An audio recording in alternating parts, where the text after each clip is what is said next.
चाहिए, हमें आपकी मदद चाहिए। भगवान ने कहा जो मेरे पास पहले आएगा और मुझसे जो मांगेगा मैं उसे दूंगा। तो ये दुर्योधन जाकर पहले पहुंच गया और भगवान उस समय अपने शयन में कक्ष में शयन कर रहे हैं, पीतांबर को डाले और ये दुर्योधन जाकर सर की तरफ बैठ गया। मास्टर साहब, दुर्योधन जाकर भगवान के सर की तरफ बैठ गया और अर्जुन भी जाकर भगवान के चरणों में बैठे। तो जब नेत्र खुलेंगे तो सबसे पहले नजर किस पर पड़ेगी? अर्जुन पर पड़ेगी।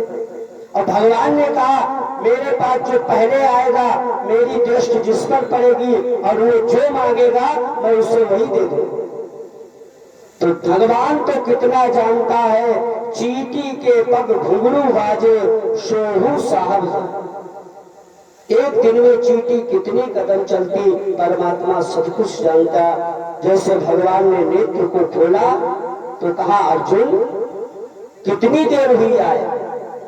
तो दुर्योधन जो सर की तरफ बैठा था उसने कहा केशव पहले मैं आया। तो भगवान ने कहा दुर्योधन पहले तो मैंने अर्जुन को देखा है। कहीं नहीं, पहले मैं आया। भगवान ने अर्जुन से मुस्कुराते हुए कहा अर्जुन पहले कौन आया? तो अर्जुन ने कहा प्रभु पहले तो दुर्योधन ही आपके पास आया। तो भगवान ने कहा दुर्योधन मांग लो क्या चाहिए? तो दुर्योधन ने कहा मुझे आपकी चतुरंगिनी सेना चाहिए। तो भगवान ने कहा मैंने आपको सेना दे दी। अब अर्जुन के मन में विचार आया सेना तो मुझे भी चाहिए थी पर केशव ने तो दुर्योधन को दे दी। अब भगवान ने अर्जुन से कहा अर्जुन अब आपको क्या चाहिए? तो अर्जुन ने कहा प्रभु अब ऐसा करो आप हमारे पक्ष में हम आपसे यही मांगे। इसका अध्यात्म क्या है? दुर्योधन सर की तरफ बैठा, बड़े ध्यान से सुनना। दुर्योधन सर की तरफ बैठा तो दुर्योधन को क्या मिला और अर्जुन भगवान के चरणों में बैठे तो अर्जुन को क्या मिला? इसका अध्यात्म क्या? सर की तरफ दुर्योधन बैठे तो भगवान की माया यानी सेना मिली। भगवान के मुख में है माया। परीक्षित जी, भगवान के मुख में है माया और चरणों में है भक्ति। चरणों में है भक्ति। आपने देखा होगा जितने प्राचीन मंदिर बने हैं, विशाल मंदिर, उसमें दरवाजा छोटा क्यों लगाया गया? क्या मंदिर बनवाने वाले के पास में पैसा नहीं था कि बड़ा गेट लगवा दे? पर उसने दरवाजा छोटा क्यों लगा? प्राचीन समय में उसका ये विचार था जब भगवान के भक्त दर्शन करने आएंगे तो दरवाजा जब छोटा होगा तो सर झुकेगा और जब सर झुकेगा तो चरणों में नजर पड़ेगी और भगवान के चरणों में है भक्ति और मुख में है माया। इस प्रकार कुरुक्षेत्र में युद्ध की तैयारियां हो रही। व्यास जी महाराज ने लिखा यदा हृदय कौरव संजाना धीरे स्वतो वीर गतिम गतेषु। वीर योद्धा वीर गति को प्राप्त हो रहे ऐसे पावन कुरुक्षेत्र, घोड़ों की टापों से और हाथी की आवाज चिंगाहट से आकाश गुंजायमान हो रहा। वीर योद्धा वीर गति को प्राप्त हो रहा। दुर्योधन ने बाबा भीष्म से प्रश्न कर दिया बाबा आप हमारे सेनापति हो, आपने सेना तो बहुत संगारी है पर 5 पांडवों में से किसी को नहीं मारा है, मुझे आप पर शक हो रहा है। बाबा भीष्म ने कहा दुर्योधन मैंने अपनी पूरी ताकत लगा दी, आपने ये शंका की शक किया कि मैंने पांडवों को नहीं मारा, तो जाओ मैं तुम्हें वचन देता हूं कल सूर्यास्त तक ये 5 पांडवों में से एक पांडव का मैं वध कर दूंगा। बाबा भीष्म की कठोर प्रतिज्ञा सुनकर भगवान ने विचार किया और बाबा भीष्म ने दुर्योधन से कहा, अपनी ब्रह्म मुहूर्त में मैं जिस समय भगवान का चिंतन करूं उस समय आप अपनी पत्नी को हमारे कक्ष में भगवान की भक्ति पूजा के समय भेजना, मैं तुम्हारी पत्नी को आशीर्वाद देता। तो भगवान को रात्रि में नींद नहीं आई। विचार किया बाबा भीष्म का वचन कभी असत्य हो नहीं सकता। तो बाबा भीष्म ने द्रौपदी को साथ लेकर पहुंच गए। भगवान बाबा भीष्म के यहाँ पहुंचे। द्रौपदी की जो दरवाजे पर पहुंची, जैसे बाबा भीष्म भगवान के चिंतन में बैठे, द्रौपदी ने जैसे चूड़ी की खनखनाहट की तो बाबा भीष्म ने ध्यानावस्था में कह दिया, सदा सौभाग्यवती, तुम्हारा स्वाद अटल रहे। जैसे कहा तो द्रौपदी ने कहा, बाबा आपने कल तो प्रतिज्ञा की थी कि मैं 5 पांडवों में से पांडव का वध कर दूंगा, आज आपने मुझे आशीर्वाद दे दिया।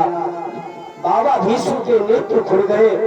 बाबा भीष्म कहने लगे, ये बताओ तुम्हें यहाँ लाने वाला कौन है? तो द्रौपदी ने कहा, बाबा मैं स्वयं आया। कहीं नहीं, तुम्हें तो लाने वाला कोई दूसरा, वो छलिया कृष्ण है। वो है कहा? बाबा भीष्म जैसे बाहर आए और भगवान अपने पीतांबर में द्रौपदी की जूतियों को बगल में दबाए, बाबा भीष्म कहने लगे, हे केशव, आप भारत के भगवान कैसे हो? आपको भक्त की जूतियों को उठाने में भी शर्म नहीं आ रही, आप भारत के भगवान कैसे हो? पर आपने मेरे व्रत को खंडित कर दिया है, ये आपने अच्छा कर दिया। और मैं भी ये प्रतिज्ञा लेता हूं, कल मैंने अगर कुरुक्षेत्र के मैदान में अगर मैंने तुम्हारा व्रत नहीं खंडित करा दिया तो मेरा नाम गंगा पुत्र भीष्म। भगवान तो कहता है, अपना मान टले सो टले पर भक्त का मान न टलते देगा। और प्रबल प्रेम के कारण प्रभु को नियम बदल। भगवान ने कहा, बाबा कल कुरुक्षेत्र में जो होगा वो देखा जाएगा, पर मुझे पांडवों की रक्षा करना था। मैंने आपके व्रत को खंडित कर दिया। अगर आपकी इच्छा हो तो आप इधर जब प्रातः हुई, कुरुक्षेत्र में युद्ध प्रारंभ हुआ, तो जैसे बाबा भीष्म ने बाणों की बौछार कर दी, अर्जुन का रथ जमीन में धराशायी होने लगा, अर्जुन के हाथ पैर फूलने लगे। भगवान अर्जुन को साहस बढ़ा रहे, बाबा से युद्ध करो। पर बाबा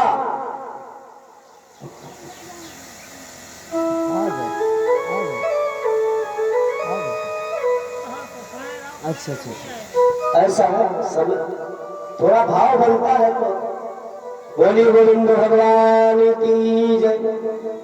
बाबा भीष्म ने बाणों की बौछार कर दी, अर्जुन थर-थर कांपने लगे। भगवान ने विचार किया, अगर इसी प्रकार बाबा का क्रोध रहा तो अर्जुन के प्राण संकट में हो जाएंगे। भगवान ने रथ से जैसे उतरे और रथ का पहिया लेकर जैसे बाबा भीष्म की तरफ दौड़े, बाबा भीष्म ने अपने धनुष को रख दिया। कहने लगे, प्रभु आज मुझे ऐसा लग रहा है आप मेरी तरफ ऐसे दौड़े हो जैसे एक माता अपने बालक को मारने के लिए दौड़ती है। आज मेरे अंदर ऐसा आभास हो रहा कि आज मेरी माँ मुझे मार डांटने के लिए। बाबा भीष्म ने वहीं पर अपना धनुष रख दिया। प्रभु आपका वचन हुआ, आपने मेरे वचन को तोड़ा, मैंने आपका वचन तोड़ा। आपने प्रतिज्ञा ली थी मैं कुरुक्षेत्र के मैदान में कोई अस्त्र शस्त्र नहीं धारण करूं। आपका हमारा हिस्सा बराबर हुआ। आज मुझे ऐसा लग रहा आपने मुझे अपना समझा। और जब अपना कोई होता है कभी उसको डांटा जाता, मारा जाता। आज मेरी माँ के स्वरूप में मैं आपका दर्शन कर रहा हूँ। इधर वीर योद्धा कुरुक्षेत्र में दुर्योधन और भीष्म के अंदर दोनों के माध्यम से गदा युद्ध हो रहा। परीक्षित जी, जब भीम दुर्योधन के गदा मारते हैं तो दुर्योधन के अंदर चिंगारी, दुर्योधन के चिंगारी निकलती। और जब दुर्योधन भीम के गदा मारते तो भीम 10 कदम दूर गिरते जाते। तो सनकादि महात्माओं ने कहा, सूत जी से ये बताओ दुर्योधन के शरीर में चिंगारी क्यों निकल रही? परीक्षित जी, चिंगारी क्यों निकल रही, इसका कारण क्या है? तो सूत जी महाराज ने कहा, हे महात्माओं, जिस समय गांधारी के 99 पुत्र मारे जा चुके थे, उस समय गांधारी के अंदर ममत्व जागृत हुआ। तो जब ममत्व जागृत हुआ गांधारी के अंदर, विचार किया मेरे 100 पुत्र थे, 99 मारे जा चुके हैं, मैंने किसी बेटे का मुख नहीं देखा। मुख क्यों नहीं देखा? गांधारी का विवाह महाराज धृतराष्ट्र के साथ हुआ और धृतराष्ट्र जन्मांध अंधे थे। तो जब इनका विवाह हुआ तो गांधारी ने संकल्प ले लिया, जिस संसार को मेरे पति देख नहीं सकते, ऐसे संसार को मुझे देखने का कोई अधिकार नहीं। तो अपने नेत्रों में गांधारी ने पट्टी बांधी। बेटे का ममत्व जागृत हुआ तो कहा, बेटा दुर्योधन, अब तुम मेरे एक ही बेटा बचे हो, मुझे तुम्हें देखने की बहुत इच्छा है। कल सुबह प्रातः निर्वस्त्र होकर मेरे पास आना। तो दुर्योधन ने कहा, माता मैं सुबह आपके पास निर्वस्त्र होकर। सुबह दुर्योधन निर्वस्त्र होकर जा रहा था और सामने से भगवान का आगमन हो गया। तो भगवान ने दूर से ही कहा, मैं देख रहा हूं। इसे किसी को परेशान करना हो तो कस दिया जाता है। तो दूर से उपहास प्रारंभ कर दिया। भगवान ने कहा, हे दुर्योधन, हमें ऐसा लग रहा है आपने अभी हार स्वीकार कर ली, इसलिए नंगे होकर जा रहे हो। तो जो अभिमानी व्यक्ति होता है वो कभी हार नहीं स्वीकार करता। उसने कहा, केशव, मैंने हार को नहीं स्वीकार किया, मेरी माता ने कहा है निर्वस्त्र होकर मेरे पास आना। तो भगवान ने कहा, दुर्योधन, आपकी माता का तो दिमाग खराब हो गया, और खराब क्यों ना हो जाए। किसी माता का एक बेटा मर जाए, 2 बेटा मर जाए, वो माँ पागल हो जाती। तुम्हारी माता, तुम्हारे तो 99 भाई मारे जा चुके, इसलिए तुम्हारी माता का दिमाग ठीक नहीं, इसलिए उन्होंने तुमसे कह दिया निर्वस्त्र होकर। आप बड़े हो, राजा हो, और माता के पास निर्वस्त्र होकर नहीं जाया जाता। जब बालक 5, 7, 11 बरस का हो तब तो निर्वस्त्र होकर चला जाए। ऐसा करो, आप अपने कटभाग में केले के पत्ते को बांध लो।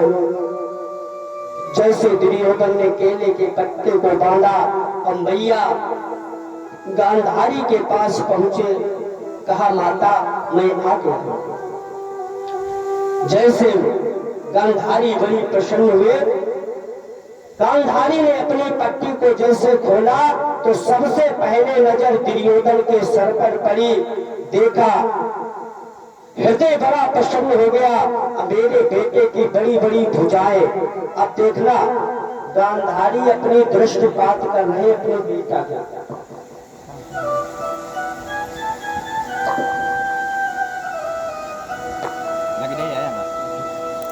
बोली गोविंद भगवान की जय। गांधारी ने जैसे दुर्योधन को देखा, नेत्र खोलकर बड़ी प्रसन्न हो रही, बड़ी बड़ी भुजाएं। सर से देखते देखते जैसे छाती की तरफ पहुंची, चौड़ी छाती देखते जैसे गांधारी की नजर जैसे कटभाग की तरफ पहुंची, गांधारी रोने लगी, कहने लगी बेटा ये क्या तुमने कर दिया? मैंने कहा निर्वस्त्र होकर आना, ये केले के पत्ते को क्यों ढककर आए बेटा? कहने लगे मैया रास्ते में कन्हैया मिल गया, उसने कहा माँ के पास निर्वस्त्र होके मत जाना, इसीलिए मैंने केले के पत्तों को ढक लिया। मैया गांधारी रोने लगी, कहने लगी बेटा, मैया गांधारी के नेत्र लाल हो गए, कहने लगे बेटा अब मुझे ऐसा लग रहा मेरा बेटा ये भी मारा जाएगा। बेटा ये ध्यान रखना, जहां जहां मैंने तुम्हें देख लिया है वो शरीर तुम्हारा वज्र का हो गया और कमर में कट भाग में केले के पत्ते बंधे हैं, ये भाग तुम्हारा कमजोर रहेगा।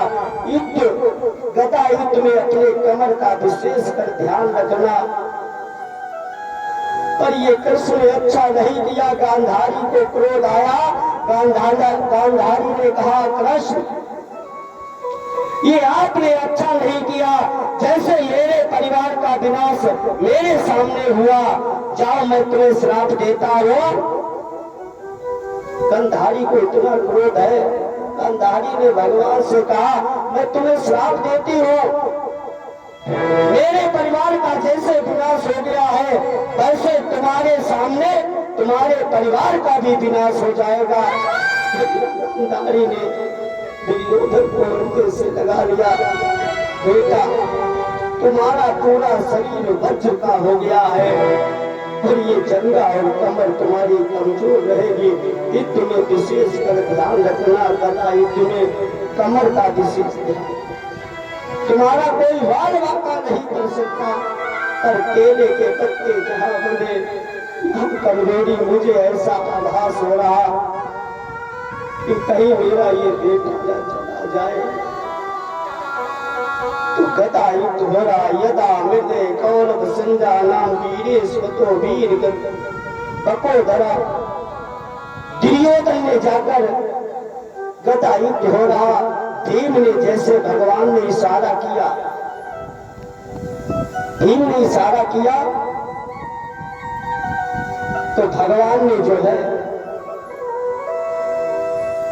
मौका पाकर भीम ने भीम की बोली गोविंद भगवान की जय, दुर्योधन की जंगा पर गदा का प्रहार कर दिया। ये व्यास आश्रम पर पगा कहा रहा, अश्वत्थामा पहुंच गया, कहने लगा कि मित्र ये दफा तुम्हारी किसने कर दी? कहा ये भीम ने करी।